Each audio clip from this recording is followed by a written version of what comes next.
Right, I think we're going. Yeah, we're going.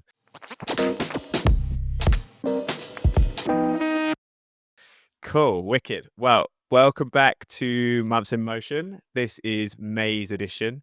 Really excited to be doing another episode with somebody from one of my favorite design studios at the minute. I've been following for quite a while, and I'm always amazed by the work that is put out. Today, I'm delighted to be joined by Santi Avila, motion director at, as I said, one of the hottest brand agencies in the business, Koto. Born and raised in Argentina, Santi worked on the motion content for Fox in LATAM for Simpsons and Futurama, eventually moving over to London, where he worked on the live visuals and music campaigns for acts like Kylie Minogue, Disclosure, and London Grammar. Santi now heads up the motion division at Koto, where he ensures every branding project is injected with thoughtful motion, elevating their projects.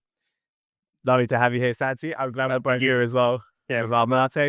Thank you so much for having me. It's a lovely day in London, so it's what better day to just be indoors and talk about motion design and keep everything and the role in branding. That's it. Well, super excited. I know there's been loads of projects that have been coming out from your team, which has been awesome. We're going to talk about some of those today. So yeah, I think if you're ready, we'll just jump straight in. Yeah, let's jump straight in.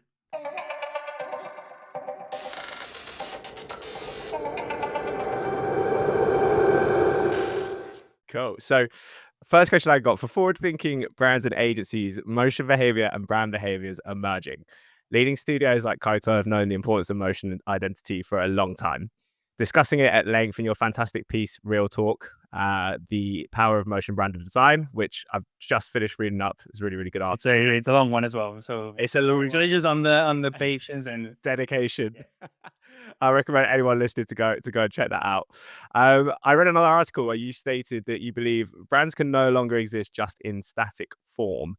In what ways do you see future technology, in particular the mediums in which content is delivered, in further driving and shaping moving this forward? Yeah, so let me start by nuancing that claim a bit. Maybe it sounds like a bit of a print is dead or like static design is dead.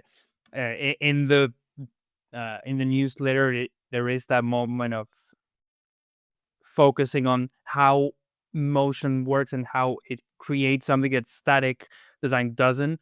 But that doesn't mean that the static design is dead or there's still quite a lot of outputs where a bit of respite is needed or where you need to have all those levels of information layers to be present at once. So the why motion becomes important today is because there's a lot of screens. That's what we every day we notice that we have big screen, we have medium screen, we have the small screen, we have even smaller screen, and everything is calling you to move. But at the same time, I would say that that's not what's advancing the quickest in a way. So we are getting a lot of screens everywhere, but I would say that the pace at which new outlets for that appear is a bit slower. So because I always think about VR.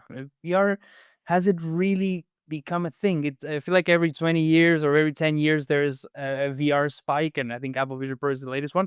But has it really become a thing? Will it become a thing next time it appears? I feel like what's really going incredibly fast is how we produce imagery and content for those screens. I feel like obviously the AI revolution that we're going through, but also new software appears almost like daily with different approaches. I don't know.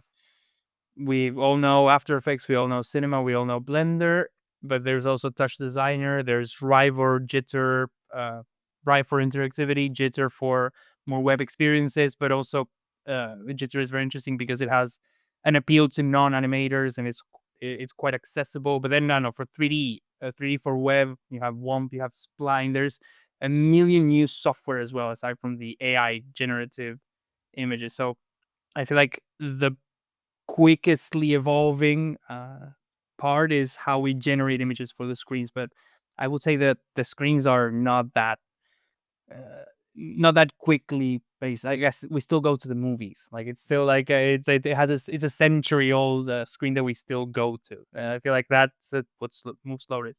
But what this really does is it creates I would say like a baseline of motion production and also consumption. Like I feel like the collective eye, not only in the design industry, is much more used to and much more prone to understanding motion and enjoying it and using it as a ways of communicating.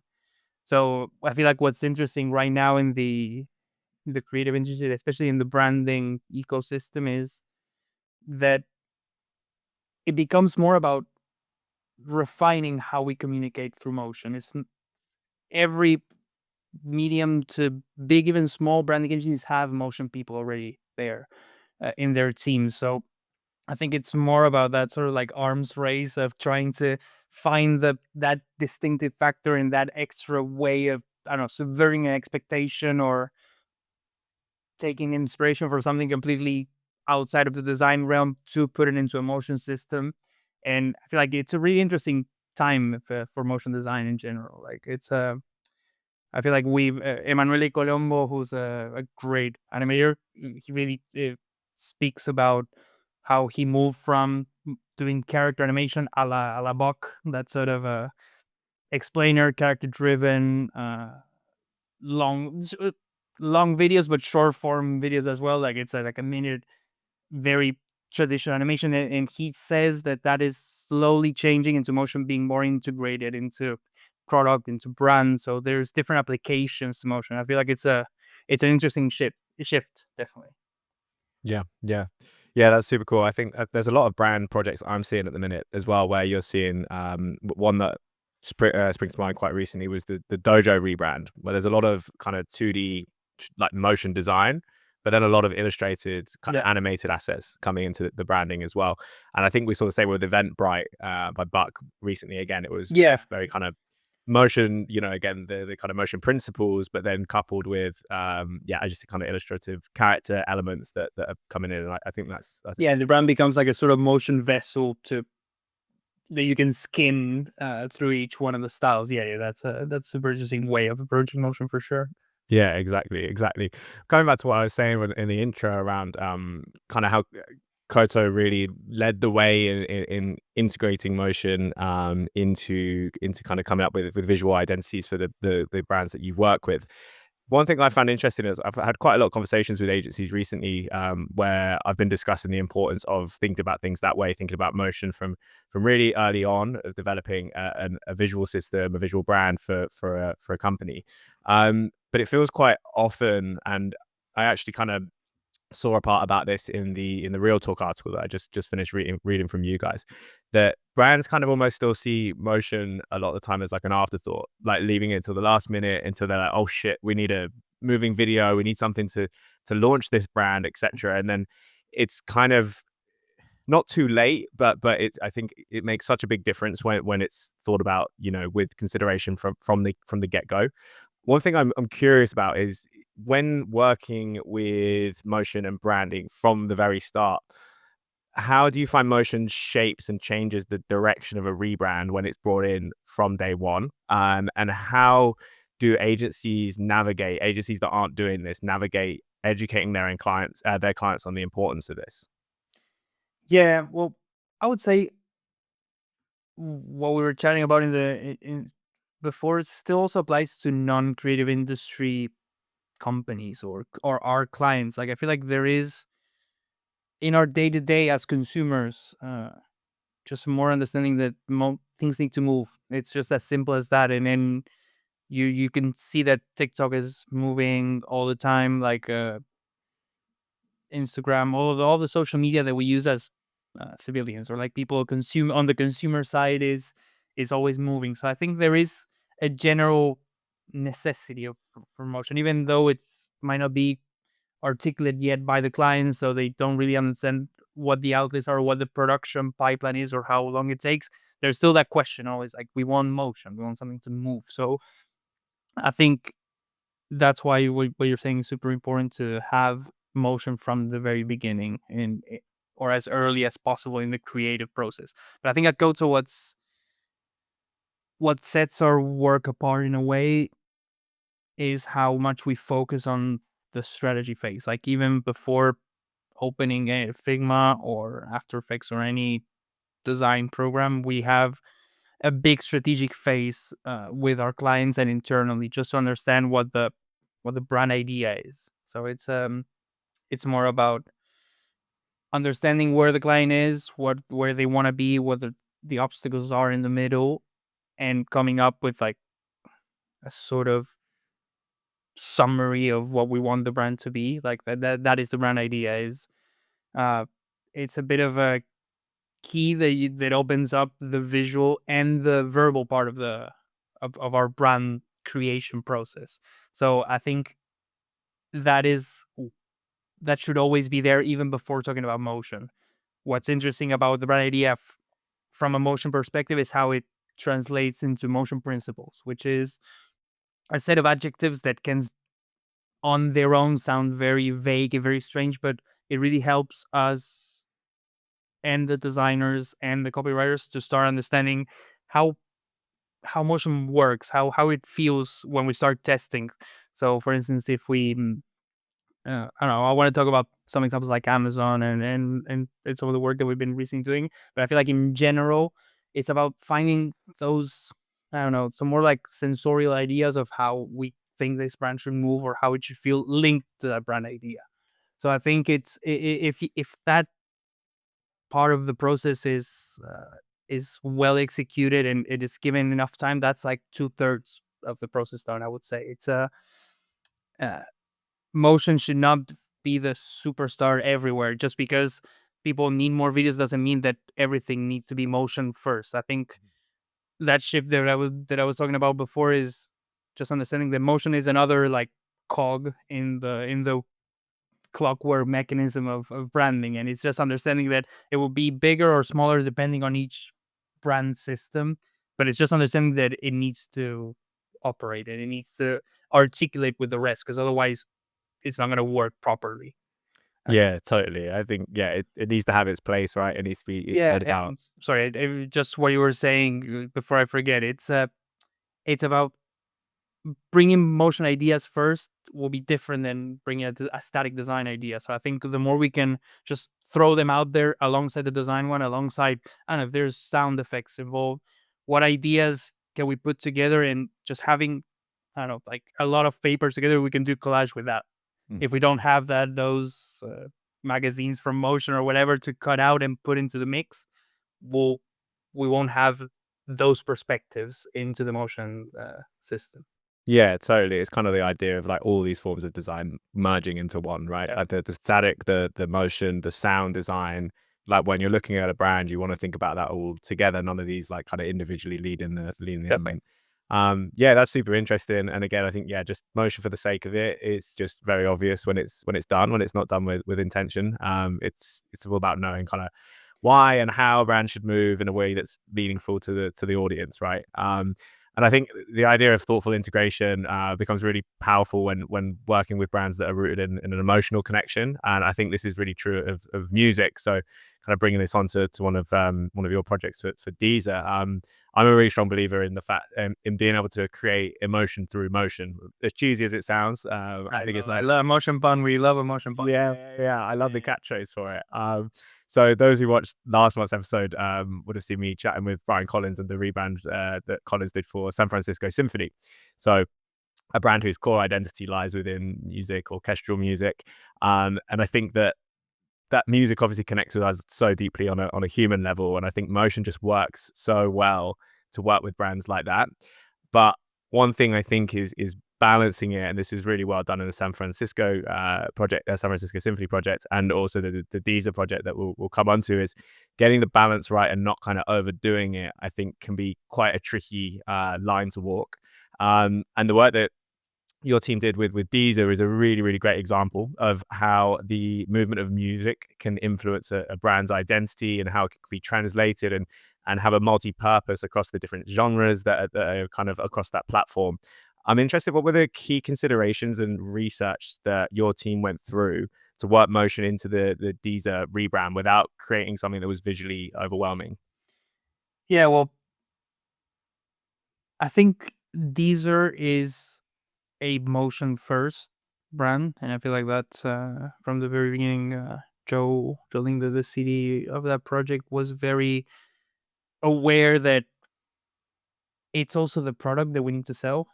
It's a streaming service, so music is a core part of their offering. It's like 99% of the app can be beautifully designed, but it's mostly what they're offering is music. So what I what I would love about Deezer as a visual system, I would say is one of my favorite projects I've ever worked on, is how simple it actually is, because we see the result and it's bouncy and it's playful and it's music driven, but at the core, it's a very almost like, I don't know, Swiss designing. It's an oblong shape that grows up and down with the amplitude of music.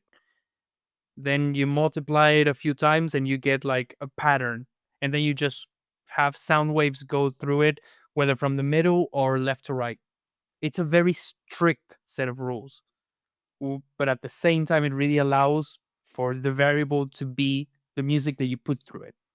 It's a framework in a way, and I think that's the very interesting part, and that also connects to non-motion parts of the system, which I really love. Is that it's a very obsessive system. It's the oblong shape everywhere in applied smartly. It's in the custom typeface. It's in I don't know, in the motion. Whenever there's like a headline, it will appear with a bit of a hint at that oblong shape. It's in the symbol. It's in the illustrations. Even there's like a bit of a language there. So it's almost like a creates like a subconscious connection between these are in that shape and also those patterns, because those patterns represent um the spectrum of a song. They also can represent like heartbeats when put in a heart shape, and that defines the symbol. And the idea is about the love of music. The brand idea I remember for that is it's where music comes alive, and I feel like we've set everything around that idea in a smart way, so then it's the music that makes it alive. It's like a machine in a way. And that's what I like about Deezer. It's very mechanical Mhm. brand, even though it doesn't look like that. It's one of my favorite. I feel like it in without motion it wouldn't exist. Yeah. You can show that's maybe an example of where only static designs would limit that particular brand a lot.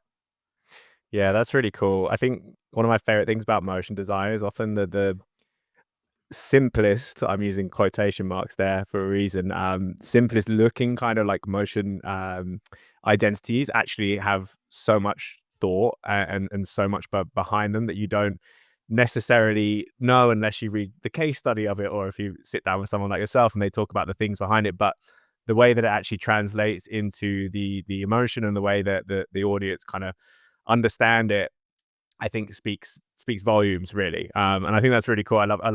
I love with design, like I think really good design, you can say way more with far less. But getting that right is not something that's easy. Which is why I very heavily quoted the word simple there. Um, It's but of the course, toughest. It's the toughest. Simplicity is like the toughest thing to achieve, I would say. mm, Like it's the what takes the longest. It's the longest path to get something. yeah, Yeah. exactly. But Deezer is a phenomenal example of that really coming into life. But of course, talking around brands, not every brand has the luxury of having music in its rooted in its identity to kind of translate that into life. Sometimes motion has to carry out emotion and function simultaneously, especially in digital first experiences. So that brings me on to the most recent work that your studio have put out, which was obviously the very amazing rebrand for Amazon. Um, I'm curious with this one. How did you balance motion's emotional resonance, for example, warmth, humor, etc., with functional needs like UI, UX, clarity in projects such as this one, where you've had to obviously put it into all the apps and across Yeah. so many different kind of products that they've got. Yeah. Well, but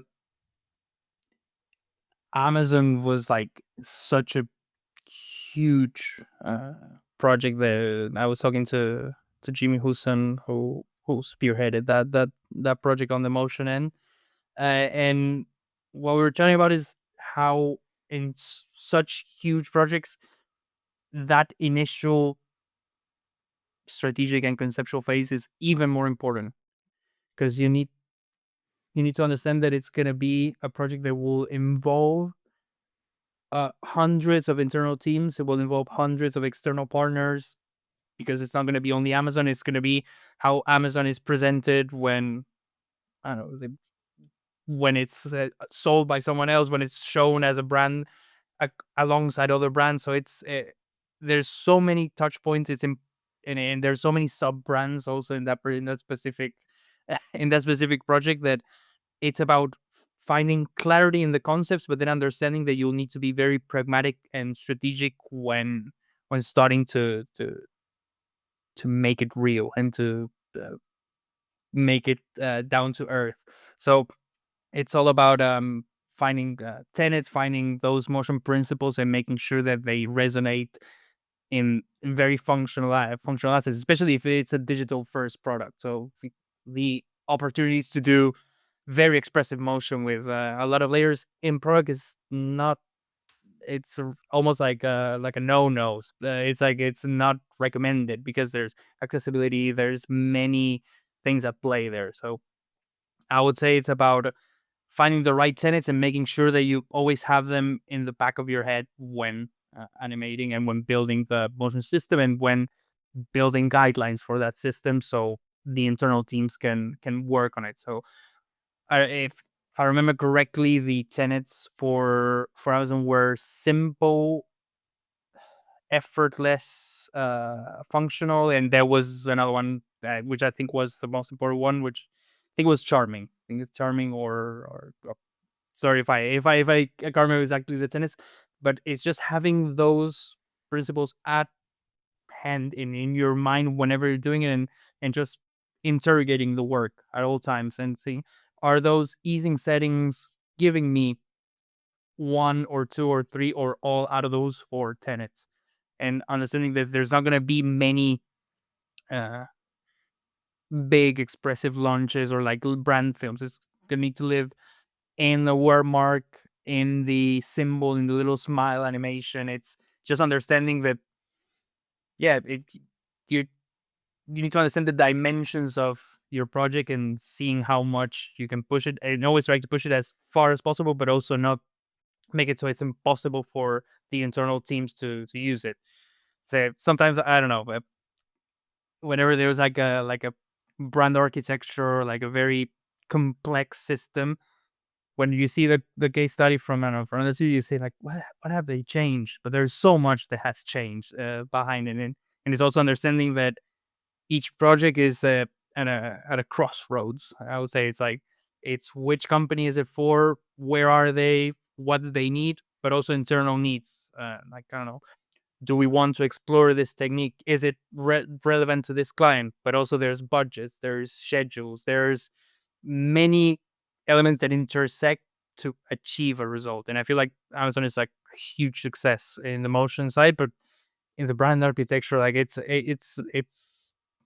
a huge one. Like I'm really proud to like work at the company that has done such a big project. Yeah, I think it's really interesting with that one because again, it's similar to Deezer. It's very much simplicity done at its best. And when you're working with a company, a brand of that scale, it needs that clarity. And I think again, just to your point around the kind of largeness of it, like I didn't realize, like I knew obviously Amazon's a big company, but I didn't realize quite how many sub brands there were until I saw the before and after on the case study on your website, and I was like, Jesus Christ. Like, holy shit, there's so many sub brands. And I think, Yeah, insane. and again, kind of what you were saying about, yeah, people might have kind of looked at it and been like, what's changed in some respects. But for a brand that's so established, it's not about drastically changing, right? It's about creating uniformity across the look and feel of it. And that I think That is a drastic change. That is already like at that level. It might not be the.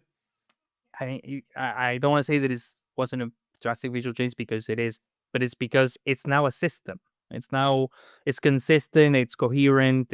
That's the drastic change, and I think that's tougher to achieve, I would say, because it could have been a revolution. Yeah, we start afresh, and it's like, I don't know. Instead of the smile, it's whatever. It's like a capital A, and that will be easier because you're creating a new system. But taking a mammoth system and making it work, I feel like that's a bigger challenge.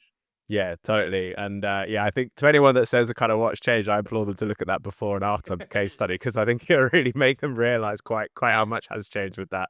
Um, so yeah, that one was really cool. And speaking of big rebrands, I think any rebrand, small or large, is a big undertaking, for a big commitment for both agencies and for the brand and the company themselves. I'm curious. This is something I've always been kind of curious with your work when creating toolkits for businesses, that can quite often sometimes contain some quite sophisticated motion. How do you ensure that the in-house designers that you're passing it on to, the brands team that you're passing it on to, are able to easily work with and manipulate assets? And how do you create enough rigidity to maintain a brand's look and feel while still enabling their teams to have some flex, to have a little bit of fun with it, and be able to have a bit of wiggle room with what they're doing? Hmm.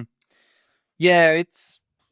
I'm sorry to always give these sorts of boring answers, but it really depends. Like, it's like going back to what we were talking about, the crossroads. It really depends on where the client is when they reach out to us. So it's not the same if it's a settled brand like an established brand like Amazon versus a startup where they are in their company journey, and their brand journey is going to be radically different. So they will need different solutions. So I would say it's about interrogating their current team with what they need now, but always facing where they want to be, like what's next for them. So, for instance,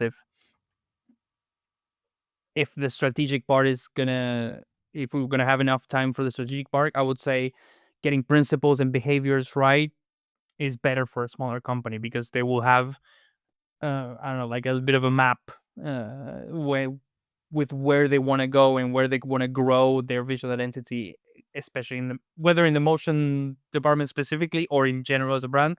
So it's gonna be more about getting the groundwork right versus doing a million adaptations that they might not need, Mm. by then. Whereas if it's a more established brand, they will probably need much more rigor, and much more real out outputs for the brand. So it's not gonna be a social post. It's gonna be, okay, we need this social post for this market with these timings, with these specs, because they would have had much more experience in what they need. So it's always making sure that you communicate with the team, with your client's team, and understanding if they don't have a motion designer in house, it's going to be very different if they have an external partner, or if they will have a motion designer down the line but not yet. Mhm. So it's communicating and workshopping, and being in the same room or in a Zoom call, or however that communication materializes. But it's making sure that we understand what they need, and we can also interrogate them and sometimes even challenge them, and let them, are you sure this is what you need? Because from our experience, other companies in these situations uh, have succeeded with these pathways or these assets or these motion languages. So it's just making sure that there's an agreed set of terms before we start even animating the first frame. Yeah. It's it needs to be like a collaborative process, and that's why we always talk about Koto not having a no process, because it really depends on where they are, and we want to honor that. And sometimes there's gonna be some systems that are gonna be more coherent, and some that are gonna be more cohesive. I think that was the dichotomy, because cohesive is a structure brand that it's a the logo needs to go there, and it needs to move in these ways, and there's no uh, way out of that box. And coherence is more about, I don't know, does it make sense in general, even if it's not exactly the same. People tend to love coherence or coherent looking systems because they're a bit friendlier, but sometimes you need something a bit more strict. It really depends. It really depends on the industry. It really depends on the outputs or the outlets or where that brand exists. So I Mm. think it really depends. Going back to the beginning of the question, it depends. No, it's really cool. It's really interesting, and I think, yeah, that emphasis on collaboration is really important. Talking about where they want to go, right? I think is a big thing. But I think it's not obviously always about kind of where are they going to go. I think quite a lot of the time as well, it's about honoring and nodding to what has previously been, which brings me on to the Microsoft 50th anniversary project that your team worked on. And I think that was a really beautiful example of kind of honoring the past. And I'd really love to dive a little bit deeper into how you approached reworking such iconic visual assets and iconography from the past into something that was so kind of so kind of fresh and relevant. Um, going full-fledged 3D with a lot of this stuff that was very pixelated, dating back from Windows 9, 90, whatever it was. Mm. I'm curious, kind of, how did you find working on that project, and were there any challenges that your team faced with bringing those historical and classic icons into the present? Well, I think the only what we had in mind when we started that is how do we animate Clippy. That was the ultimate goal of that project. It's just how can we get it to now. I mean, the 50th campaign is again, not to repeat what I said for Deezer, but it's also one of my favorite projects, and it was a campaign, so it was an it's always different to work in a campaign uh, system versus a brand identity. So I think we felt a bit more confident that we can play a bit more. But I think the important part of that project is that it was about finding a unifying language for like half a century of people involved in Microsoft and technological milestones and cultural milestones. So how do you find something that doesn't feel nostalgic and does look forward but also honoring it? And that was the big challenge for that project. And we thought that bringing it into 3D, aside from it looking mm, instantaneously modern and slick, we also wanted to see how we can expand the pixelated language into voxels, so into volumetric pixels, to try to bring life to the old elements that we wanted to honor. So I know the Minesweeper, uh, the solitaire cards, or I'm only remembering the gaming ones. But there's also something that we were considering is that Microsoft also has Minecraft, so there is still a bit of a connection between the Right. voxel, very blocky language. So it was more about finding the right materials for it and making sure that we know when to use reflective glass or reflective metal versus using something shaded but flat. And it's a bit of a bridge between the past and the present and the future. Mm. But also I would say the importance of that is there's also like a production challenge of how can we make sure that it feels like it's an inhabitable space that we're navigating through, and the feeling that there's bursts of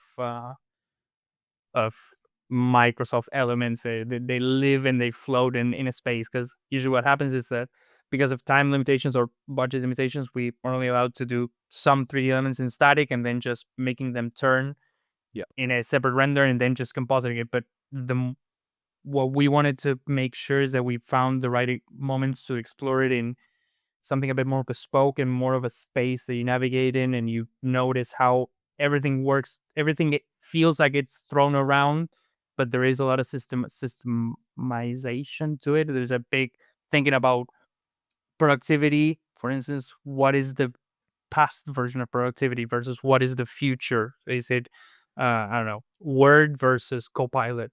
So what is the old Microsoft, not all in a bad way, but the previous way of approaching productivity or gaming versus what are the future ones? What is sustainability? And it's just trying to find those storytelling tools versus just the 3D aesthetics for the sake of it. Yeah, that's super cool. Yeah, it's really interesting. Like as you said, it was a really great example of how motion can serve as a bridge between the past and the present. Although talking about the past, I'm going to flip it and talk about the future a little bit now. So kind of looking forward into the future. Your team recently released a really great resource, Seasoned. Really fun. I mean, firstly, just the design itself is awesome, let alone the actual whole premise of the platform itself. But really fun design, interactive platform for aspiring creators of the future to access free materials on brand design. I'm curious, what advice do you have to budding designers in a world where ever so the lines are kind of blurring between branding and motion design? Everything's kind of all formulating under just design itself. many people now want designers who can do it all. So I've got yeah, I'm curious as to what your advice would be to any budding designers of the future.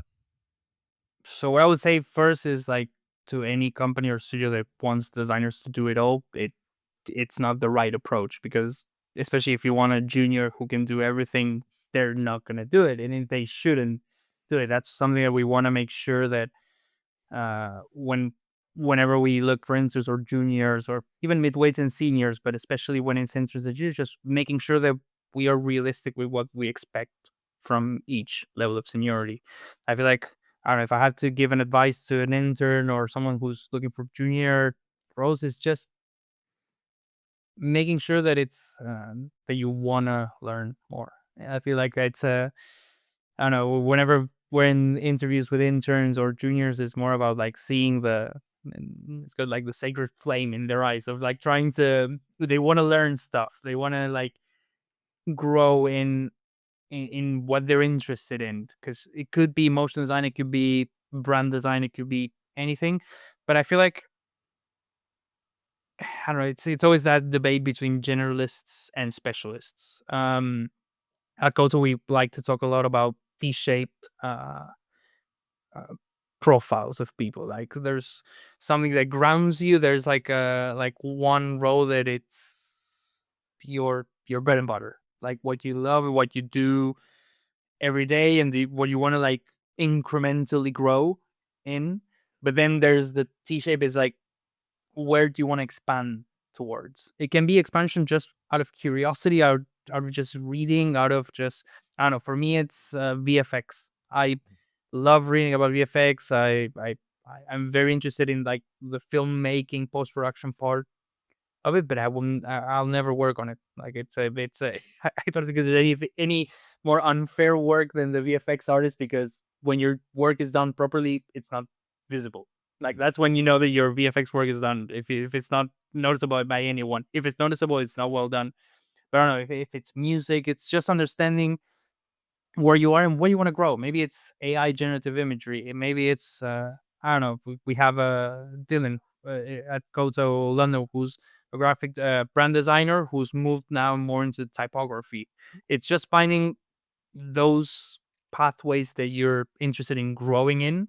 And what's also great about Koto is that we have a lot of age spread. We have it's very millennial centric, but there's quite a lot of Zoomers, and there's a few Boomers as well. I'm not gonna say, but it's fine. It's natural.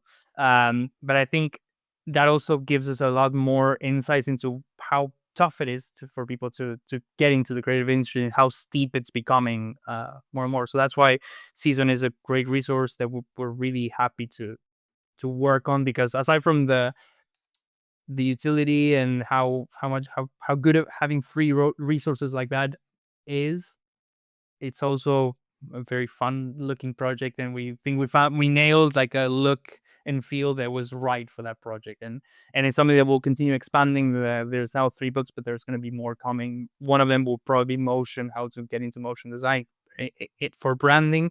But I think it's about uh T-shape. Like it's for me, it will be VFX or maybe music. I feel like also, if you, whatever the base of your T is, you should understand that there's some that are closer and will be more welcome than others. Like if you're a motion designer, understanding music will be much more useful. Even though even if you're not a musician, just understanding timings and understanding, I don't know, bar durations and looping points, and understanding growth or crescendos, how to build a crescendo or how to accompany a musical crescendo with visuals. Mm. It's exercises that really help a motion designer more than maybe I don't know. I'm gonna start thinking of options, but they're all gonna be useful. Like I don't know. I was thinking painting, but that is also useful. But I think there are some that are good. They are closer, and Yeah, yeah. Yeah, totally. I was gonna say I really like that T-shaped idea, because it's kind of like you want to kind of own your craft, right? You want to own what you're doing. But I think just having those bits around you that can shape and influence, like you said. I mean, for example, with the Deezer project, like somebody that was into music, one of the motion designers on that team that's into music is gonna bring in kind of like yeah, kind of ideas and thoughts from yep, from those absolutely. passions as well. So I really, really like that. And just on actually on the subject of free resources and materials, also want to just give a little shout out to Right Aligned Academy. I know that some of your team got involved with a webinar for them. We did one very recently with them. Another really, really good free resource for any budding designers out there. One final question I had was, obviously I don't know what you can tell us, what you can't tell us, but what's on board for the future of Koto right now? What should we keep our eyes peeled for? Any more kind of resources like that coming out? I'm sure projects you probably can't discuss, but Many. I'd love to. I'd love I to can't know. break. Yeah. I know that. I can't really go into details, but yeah, I think it's we're really happy with where we are. I feel like with last year has been really incredible for the team. Uh, Especially I know the motion team. The motion team has grown quite a lot in London and is growing in all of the other studios. Can I do some shout outs to the motion designer that goes? Absolutely, yeah. So in London, shout out to Maria, Laura, Alfie Hayden. Then in New York to Jamie Husson, to Mouge. In Berlin to Anton, Tom in LA, Dan in LA, and I hope I'm not missing anyone. But yeah, it's a team that's grown quite a lot, and we're our motion offerings is becoming more bolster feeling, and we're integrating more sound design into it, and at the same time, we're always trying to make sure that we grow in a way that still respects who we are and who we've been since Koto was 3 people in East London. So it's about craft, clear excellence, and just making sure that everything feels creative and strategically led, and that needs to be respected. It doesn't matter how quickly we grow or how if we stagnate in terms of I don't know, popularity and social media. It's about making sure that those tenets are respected. I'm not sure if there's any particular projects and stuff, but we're always trying to do the best work and also getting these resources like seasoned across and as much as possible. Trying to attend conferences, and even if we're not gonna speak at the conferences, just come find us, and we'll always be able to and be happy to I don't know, connect and just make good branding. I don't know, in a way. From my end, mostly on the motion side of things, but in general, yeah, it's just making sure that we respect those tenets. Cool, wicked. Well, I've certainly always got my eyes very much peeled and open for whatever's coming next. I'm excited to see what you put out in the future, and I'm sure most of the listeners know Koto, but if you don't know, get to know. I think it's koto.studio is the website. Go check out some of their work. I'll give you a shout to get some like reels and bits and bobs. We'll play some assets on the top of this, but Santi, it's been really, really great. I've really enjoyed sharing a mate with you virtually, chatting through everything, motion and brand. I think I drank much more mate than you. I think you were much more focused. I tell you what, I always forget. It's been ages since I had some, and I always forget how much it really hits you. I'm sat here like palpitations coming through. You probably can see that my first answers were much more nuanced and slow versus these ones that are much more captivated. Puts you on edge, eh? I remember the first time I said it. I don't know if I'm going to cut this or not. I remember the first time I had it, my partner was like, "You're either going to have a panic attack or you're going to shit yourself." It's usually both. Yeah. It's it's bloody strong. But hey, thank you so much. I really appreciate it. It's been a really good time, and yeah, really enjoyed chatting with you. likewise. Thank you so much for having me.